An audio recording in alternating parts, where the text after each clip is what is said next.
Hello, everyone. Welcome to Joyful Living Guyana.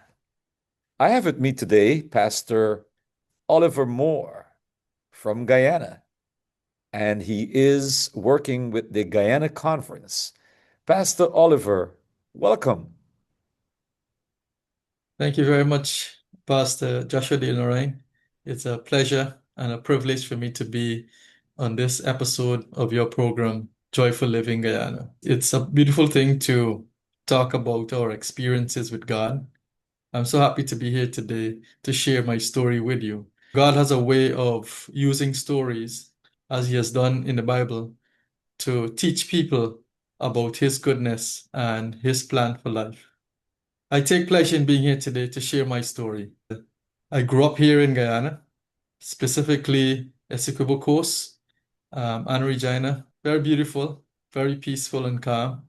Um, some things have changed now, but when I was growing up there, it was very much more country than what it is now. Grew up in a Hindu home. My mother was a Hindu. My father, however, was a kind of nominal Catholic. Religion was not that serious for him, but my mother more would be more vibrant in her religious belief. Um, she would pray and those kinds of things.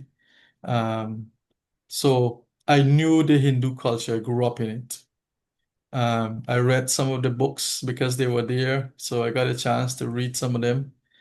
So I got a good hang of what Hinduism was. I kind of embraced it for a while, but then as you grew, um, you develop friends from different religion and culture and so forth, and you see what other people do, and you explore with other things, and so um, I had Muslim friends, I had Rastafarian friends. Um, at different point in my life, I had different friends with different religious persuasion. And so I kind of embraced some of them as I went along. So while my background really is Hinduism, that's where I started. I kind of explored many religions, so I would probably say that I probably was always interested in religious things, trying to understand God and try to find who God is really. So it's like I was like on a path, looking for God and to see who He is and so forth. How many years you spent in Essequibo? Well, I born and I grew there. So it's about I left there when I was about 17 Mhm. or 16 plus, thereabout, somewhere around there, 16 plus 17, thereabout. And I left the coast and I went to um, St. Mary's Quarry, is a place up the Essequibo River. Mhm. And I worked there for several years. So I would say like maybe from consciousness, when you start to know yourself, maybe about 6, 7, thereabout, you kind of know yourself.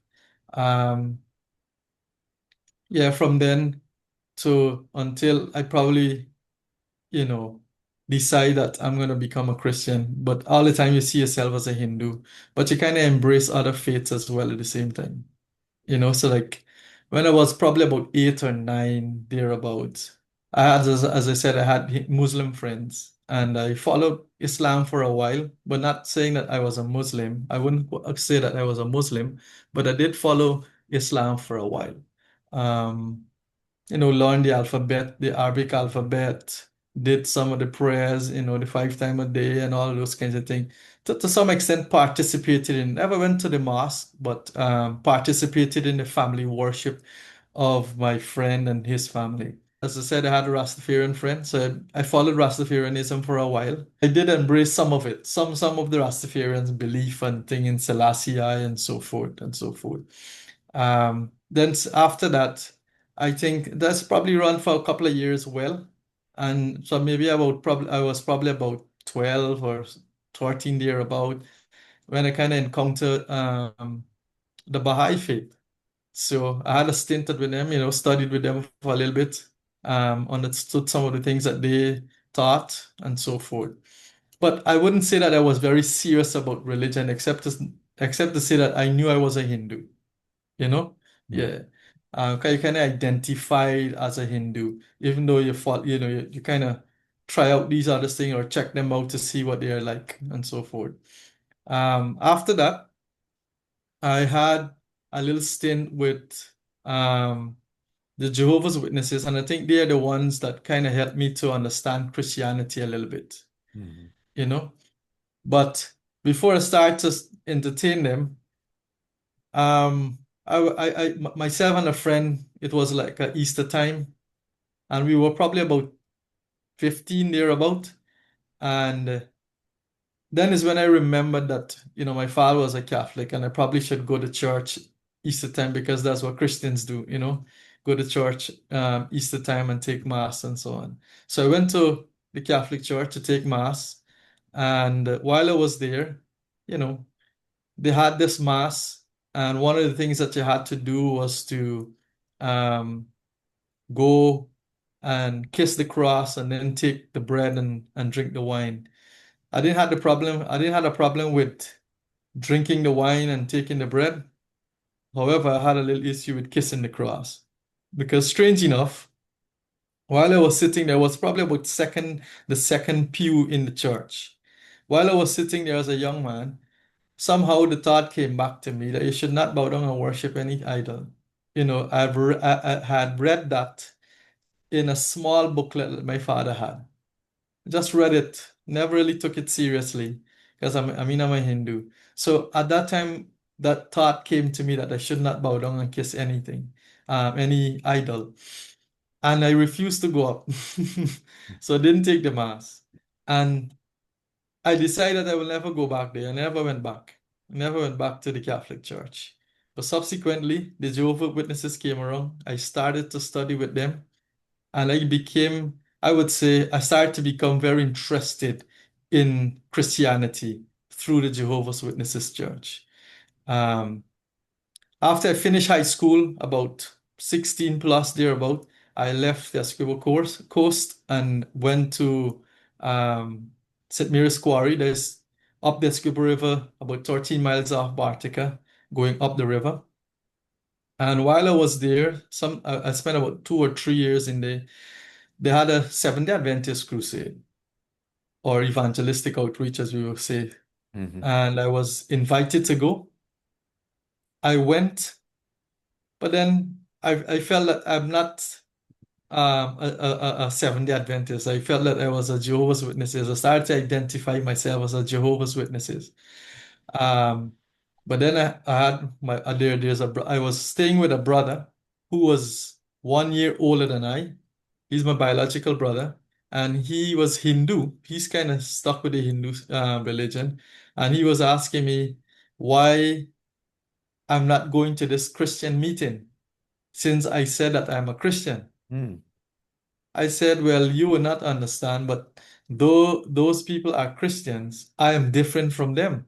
So I don't think I will be going. He said, well, in Hinduism, once you're a Hindu, you're a Hindu. And that kind of, spur on a challenge between me and him. And I say, you know what? I'll go to the meetings.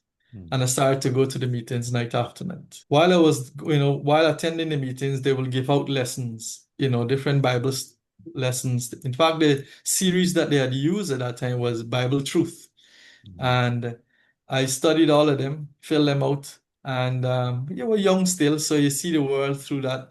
So I like the idea of the challenge of studying and then winning when you go back, as they would say who got all right and correct and that kind of thing. So it was kind of liking those challenges as a young man, and then you will win and you will get gifts and so forth. So it had me, enthusiastic and interested in going to this thing after a while. And so I did a lot of the studies.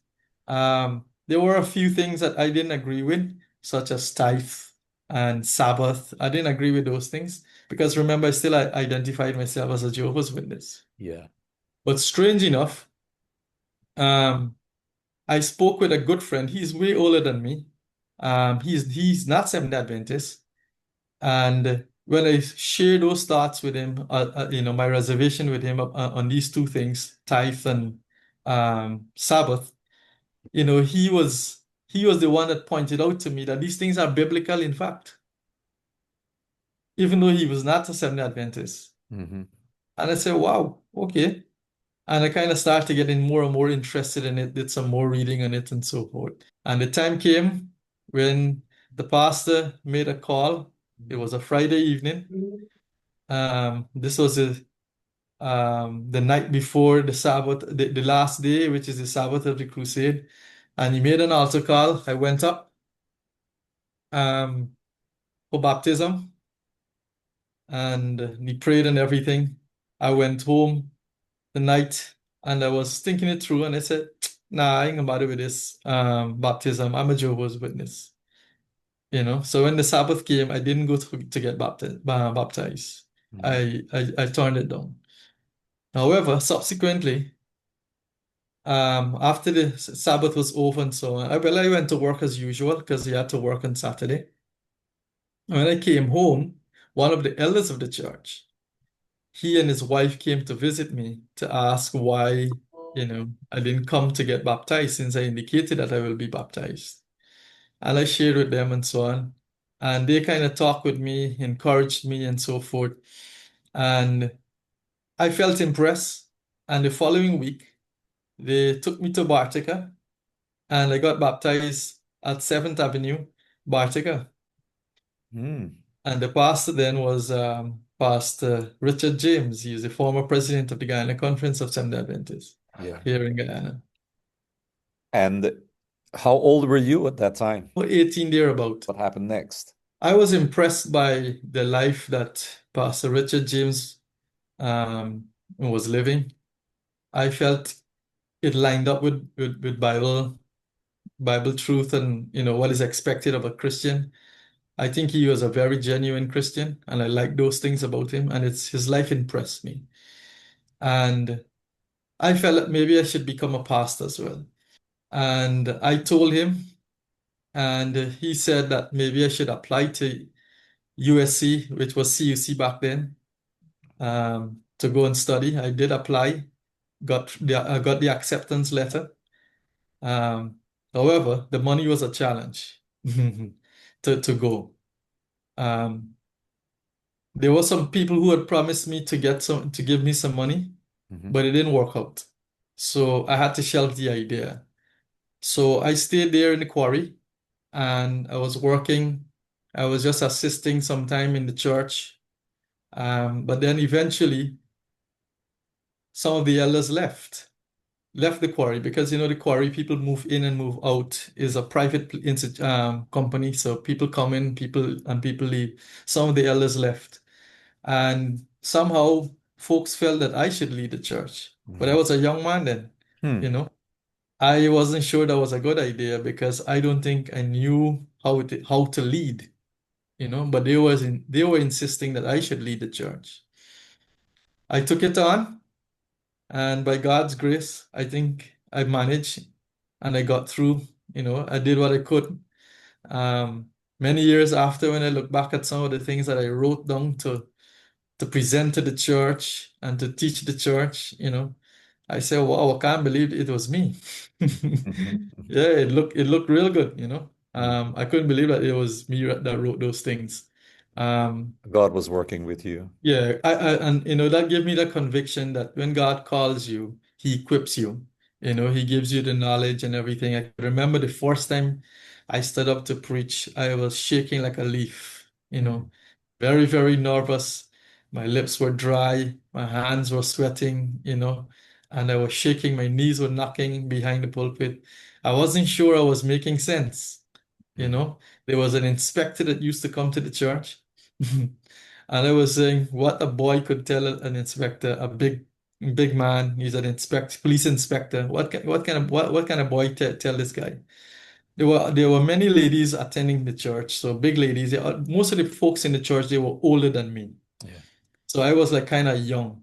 So I was feeling very inferior, incapable, and those kinds of things. But somehow people were saying that they were blessed. And I said, praise God be praised. Yes. Yeah. So walk us through from that moment. Did you get married or did you move on to school? What happened after that? Good. So while I was there in the quarry, I spent a number of years in the quarry after I got baptized. So eventually, after acting as the elder of the church, we got a new pastor, Pastor Lester Pereira, and he said he saw potential in me and he decided he was going to ordain me as a young man. So I got ordained as an elder at the age of 19. Mm. Well, the church was under a house, and one of the elders used to live in that house. So after he left the quarry, I decided I was going to move into the house to keep the church there. So I was living above the church. Mhm. And my wife and her parents, they weren't living too far from my house. You were not So married then, though, yet. no, I wasn't married. You're I okay. was single. Hmm. Yeah. But they were living not too far from me. So, I saw her and we started to court a little bit. We talk and so forth. She was Hindu as well. Mm. Her mother and father, they are still Hindus. Hmm. Um, Her name is Kavita. Um, we fell in love with each other, and but I told her that I would not be able to marry a non-Seventh-day Adventist. So if we're going to have this relationship and get married and so forth, I mean, we know that we like each other, we are attracted to each other and everything. Um, but we have to settle this difference. Well, she said she always wanted to be a Christian, and she thought it was the best opportunity, to become a Christian. So she became a Seventh-day Adventist, and then we got married in 2001. Yeah, so we courted for about a year or so, and then we got married in 2001. I was just about 21 years. She was a teacher there at the quarry. There's a small school up there, they call it a multi-grade school. So she was a teacher there. And after I got married, um, there was a new manager that came into the quarry that managed the quarry, and he started to, give me some difficulties when it comes to Sabbath off. The previous manager had given me Sabbath off, but now there was a new manager, and he was adamant that, everybody's here to work and you have to work 6 to 6, 7 days a week and Hmm. that kind of thing. It's either you choose the job or you choose religion, you have to make a choice. Hmm. And so after it became difficult, I decided I was going to resign. And I applied to the Ministry of Education in Guyana, and they employed me about 2 weeks after I resigned from my job and allowed me to be a teacher right in the school, right in the area there. Hmm. So my wife, she was the headmistress and I was a teacher. She was Yeah. your boss. Yeah, she was my boss. Yeah. Hmm. And there's subsequently another teacher came in, so there were three of us. She was the boss and she had two teachers, myself and the other girl. Hmm. Yeah, so we worked there. Eventually, she got pregnant. We had our first child. Um, and then subsequently after that, about maybe like a 2 or 3 years, 2 years after, sorry, we moved out from the quarry and we went to Georgetown, Hmm.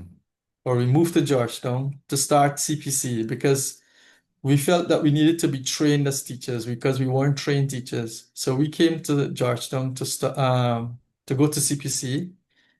And so we started CPC. And while we were in CPC, in 2004, Georgetown had a huge flood. Hmm. Ended part of 2004 running into 2005. So around December time, they had a major flood here in Guyana. So at that time, I was attached to um, Beefield Seventh-day Adventist Church in Sophia. And when the flood came, the water was very high, neck height in some places. Um, and I felt I should stay and work through the flood. My relatives on the Essequibo Coast, they were telling me, boy, you should leave that place, bring your young family and come home to Essequibo Coast. But I felt, when the place was dry and good, I was living here. Now there's a disaster. I probably should stay instead of running away from it, stay and work with the people there in Sophia. So I stayed and I worked through the flood. And during that flood period is when I encountered someone who offered me a scholarship to go and study theology at CUC. One day I went down to Georgetown and I was looking for a rat trap because rats were invading the house because of the flood. Mhm. And I went to a big hardware store. I couldn't find any, so I was heading out. While I was heading out, I didn't know where to go. But fortunately, I saw a guy that I knew that was working at the Seventh-day Adventist Church in Sophia. And I stopped him and I asked him where I could go and find it because I was new in town. I didn't know town or know around town where to go and find stuff. Mhm. And he directed me. So we finished the conversation and I walked off. But when I walked off, I heard somebody calling me. Not by name, but they were saying, "Hello, you there, you there." And I looked back and the person was pointing to me.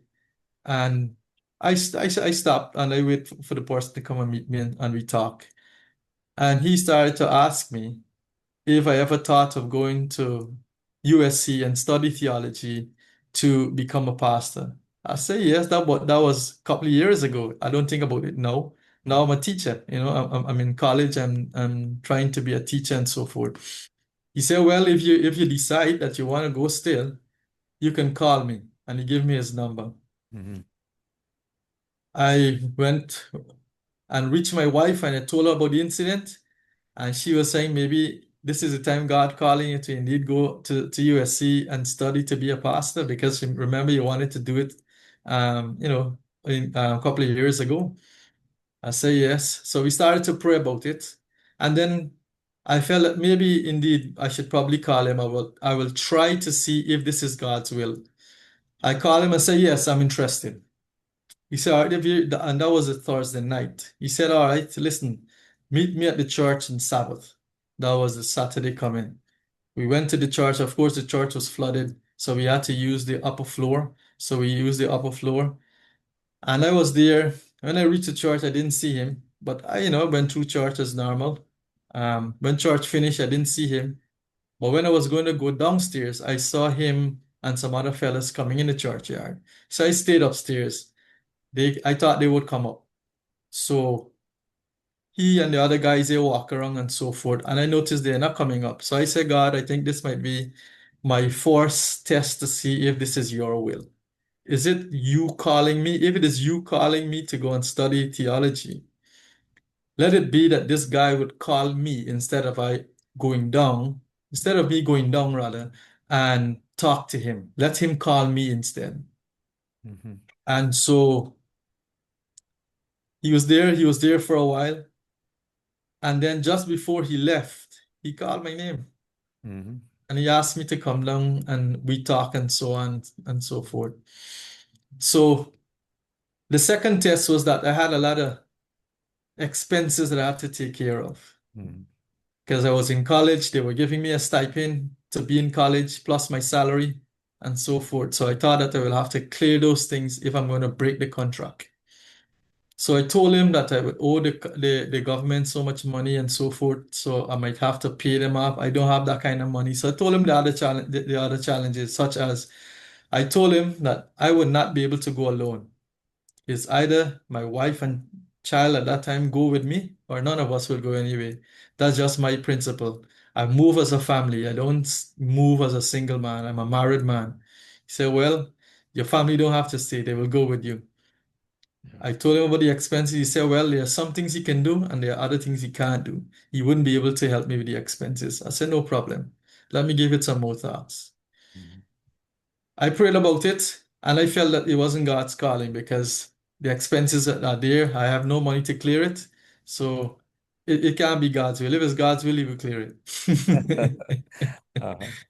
And however, about a couple of weeks after that, and this was probably in the month going into maybe January of 2005.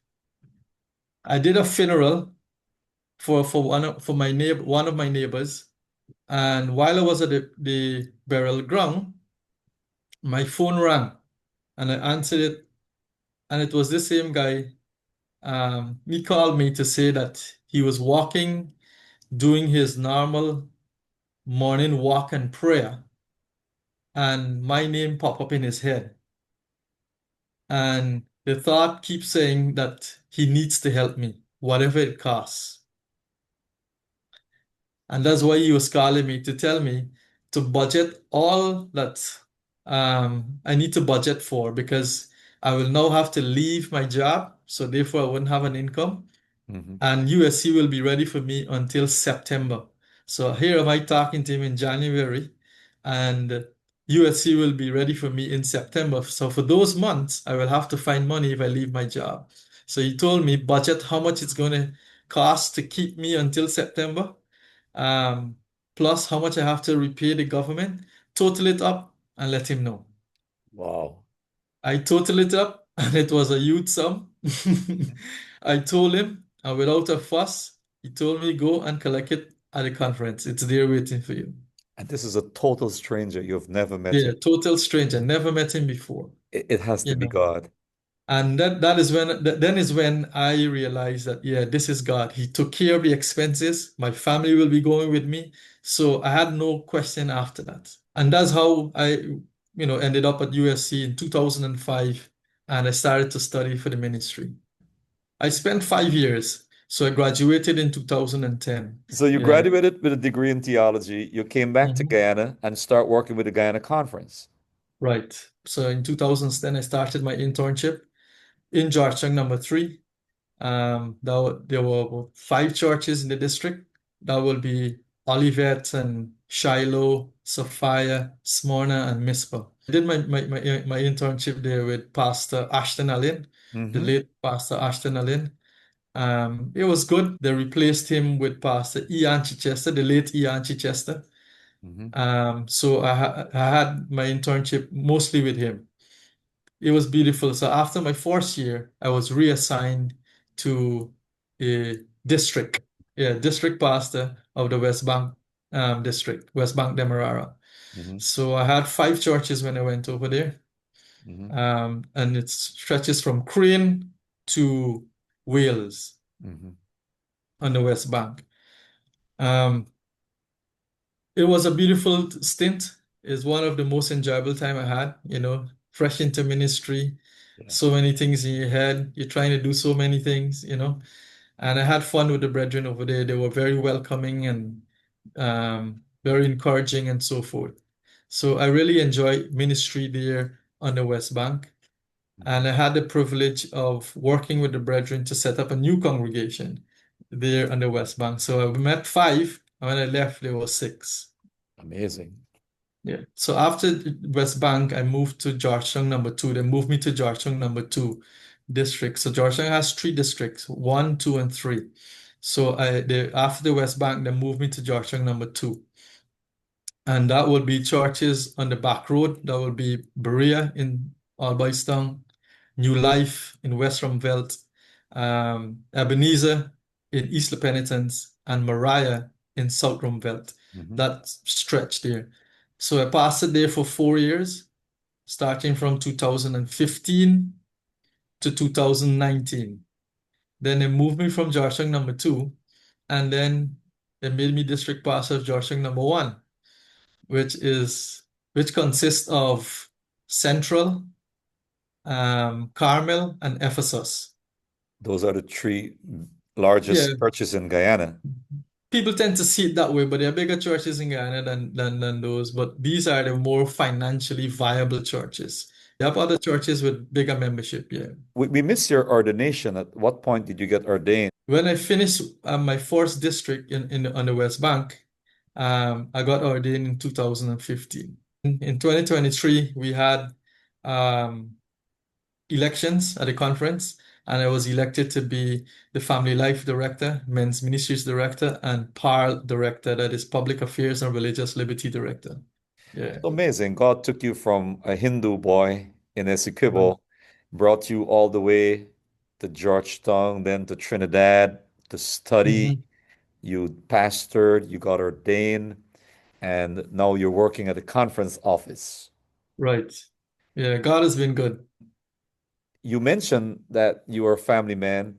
So tell us a little bit about your family. Right. So when we were at USC, the initial plan was that she's going to accompany me. Mhm. However, when we got there, the same guy asked that she become um, enroll. at the University of the Southern Caribbean, that's in Trinidad. So she was offered, in other words, a scholarship as well. Amazing. So, um, but however, she was 1 year behind me. And that's how I ended up spending 5 years because I wanted both of us to graduate together. So while we were there, part of the scholarship requirement was that both of us needed to have a job on campus. So Mhm. she had a job on campus, I had a job on campus, and we took care of our son as well. Um, while out at university, every summer, as you would know, you know that every summer you go on colportering. You go to different islands to do colportering. And so every summer I would go and do colportering. I went to Barbados the first year, second year St. Thomas, and the third and fourth year I spent them in Trinidad. I love an adventure. I love a test. I like a challenge. So the guys used to say, Barbados is easy, St. Thomas is not bad, but Trinidad is a tough ground. And that's why I decided I'm going to spend time in Trinidad and do some good call portraiting in Trinidad. Those call portraiting years really um, solidify my faith and in God and help me to see how God moves. He has taken me through many experiences that sometimes you feel that you're not going to make it, but then eventually you come through and you come through well, with a good scholarship and over, I know what you're yeah. talking about, man. That was my journey too. What did your wife study? Family and consumer sciences. Gotcha. And then you both have now your degrees, went back home. You were pastoring, and what was she doing? Well, when she came back home, she got a job at the Georgetown Public Hospital Mhm. as a nutritionist because she did a minor in nutrition. Well, God worked in another way. I just wanted to share this with you. After we came back, shortly after a stranger again, and this was a Hindu guy, offered her to do her master's, and he paid for it. And so she did her master's in education. And so, yeah, she's working. She's a teacher. She's a teacher at Carnegie. And your children? Well, I have three boys. The big boy, he's 24. The second one is 15, and the last one is 13. Mhm. Um, the big one, he's working. He finished his degree as well. Um, the other two, they are in secondary school. Well, Pastor Moore, thank you for sharing your story. As we come to the end of this, what would you say to someone who is seeking Jesus? I would say to them that, you know, Jesus is real and he's a true God, and he wants us to come to know him. It is through him we are going to have everlasting life. It is, to me, Christianity is the only thing that gives true hope, hope of everlasting life. And it brings to the fore things that other religions seems to just maybe mystify. Many of them, they all have good values, but values alone is not good enough. Mhm. You know, you need hope Yeah. and you need assurance, and Christ has definitely given us hope and reassurance that he's going to come again. What encouragement do you have for people who came from a Hindu, Muslim background and they're now Seventh-day Adventists? You're a senior pastor, you're a departmental director at a conference. I will encourage them to stay faithful. It's not an easy walk. It can be challenging, but you want to stay faithful. What we want to do is to make sure that our culture reflects Christian character, Christian conduct, Christian values, and let everything else be built around it. Jesus is real. Certain Indian things are good. You could still be singing in Hindi because Hindi is just a language, it's not a religion. Hindi is just a language. So you could sing songs in Hindi. Um, you could dress in Indian wear, still eat Indian food, and that's okay. But you have to remember that your value system and what you believe in is different now to a Yeah, large extent. And yes, where you're heading is different. yes. Well, thank you so much for your time. Any final thing you want to say? Yes, I think it's a wonderful experience sharing the gospel. And I think this is what adds great value to you. When you share the gospel, don't get it and sit on it. You enjoy it more when you share it. God bless you. God bless you too. Thanks Yeah, again. All right. thanks. Father, we thank you for this moment we spent together. Bless us, we pray. Amen.